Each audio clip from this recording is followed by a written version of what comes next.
We have already seen the basics of the technique of photoelasticity, starting with the stress optic law, the configuration of a plane polariscope, and the theory behind the formation of fringes in a plane polariscope, two types of fringes, isoclinics and isochromatics, how to number the isochromatics and relate to the principal stress difference at a point.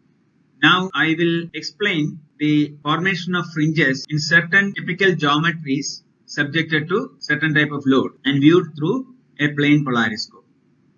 Now first I would start with this circular disc of uniform thickness subjected to two point loads as shown here.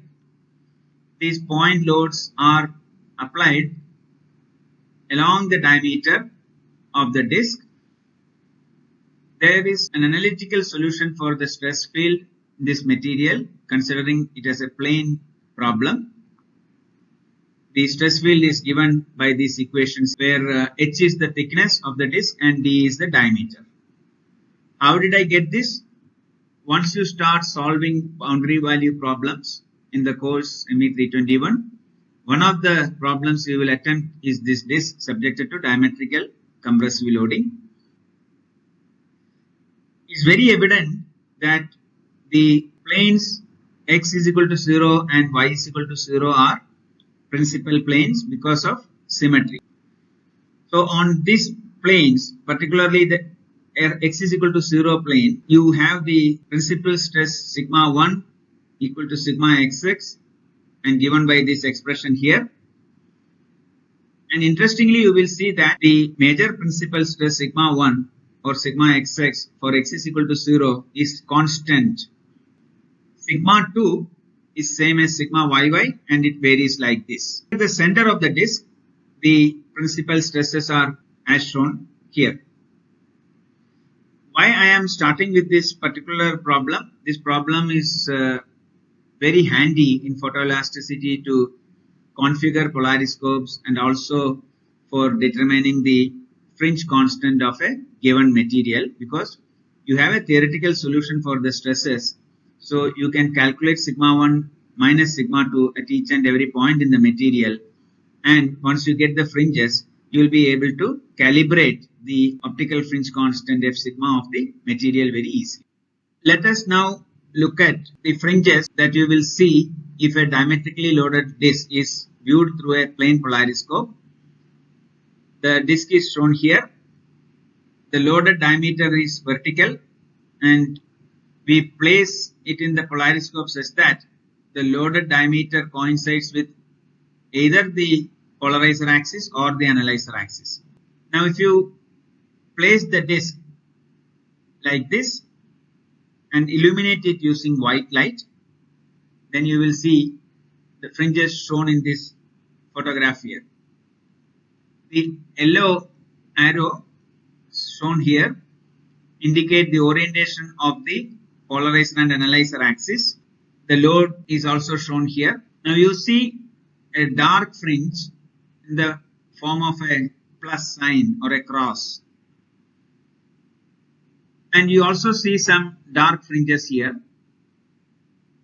So in a plane polariscope, as I had mentioned earlier, you will see both isoclinics and isochromatics. How do you distinguish between the two? Of course, when you use white light, the higher order isochromatics will appear in color. The 0th order isochromatic will appear dark. The isoclinics will always appear dark. So when you have both dark isochromatic fringe and dark isoclinic fringes, how to distinguish which one is which? Before I get into that, if you look at this photograph here, you already know the vertical diameter and the horizontal diameter are principal directions. So the cross-shaped fringe that appears here has to be an isoclinic fringe. Now, if you change the orientation of the polariscope by rotating the analyzer and polarizer together such that they remain perpendicular to each other, then you will see one set of fringes changing shape. So here these dark fringes have changed shape. What do you think these dark fringes are?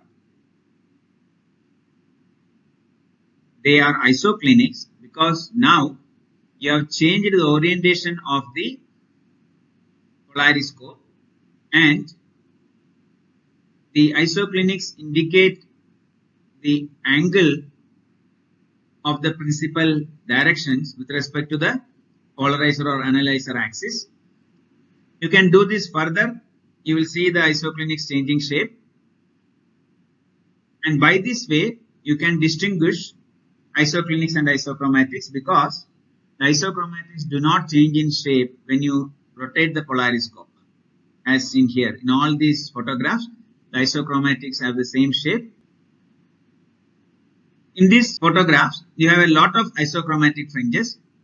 So if you want to only understand the principal stress directions or the isoclinic fringes, you apply a very low level of load so that there are not many isochromatics, and then rotate the entire polariscope in steps and then record the isoclinics for different values of theta. If you use monochromatic light, both isoclinics and isochromatics will appear dark as shown in this video here. This video, instead of rotating the polariscope, I am rotating the specimen, and you can see the isoclinic fringes change their shape, but the isochromatic fringes remain in their original shape. Now I have a question here for you. In a plane polariscope, if the load is increased, what will happen to isoclinics and isochromatics? You can think about it and find the answer yourself. The remaining part of this lecture, I will demonstrate setting up of a plane polariscope using a pair of polarizer sheets and a mobile phone flash as the light source.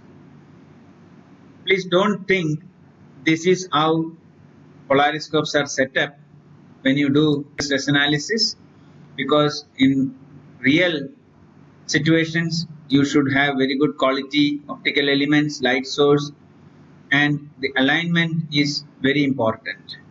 So what I am going to show is only for the purpose of simple demonstration. This video I will demonstrate the setting up of a plane polariscope. I will use the flash of a mobile phone as a light source. It's a white light source. These two are the polarizer sheets. I will use these tape rolls to get some height. One of the tape roll is covered with a white sheet of paper. So you get a uniformly illuminated white light as shown here. Now I have placed the first polarizer. I will place the second polarizer. Now you see it is completely bright. That means the axis of the two polarizers are parallel. Now I will rotate the second polarizer. You will start seeing reduction in intensity of light, and now you get complete dark field. We will use a disc made of polyurethane, which is a very sensitive material. Place it in the polariscope. As soon as I touch, you can see fringes forming. These are black fringes, so they are isoclinics, and you can see isochromatics along the boundary of the disc. As I rotate the specimen, the shape of the isoclinics changes. We will put another sample in which the stresses are already frozen. Now you see the isochromatics appear in color. As I rotate the specimen, you will see the isoclinics changing shape.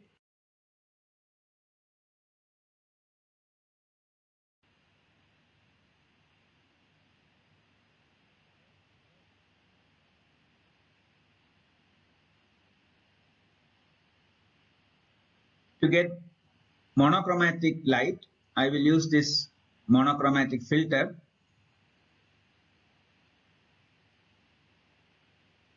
Place the second polarizer, you get dark field.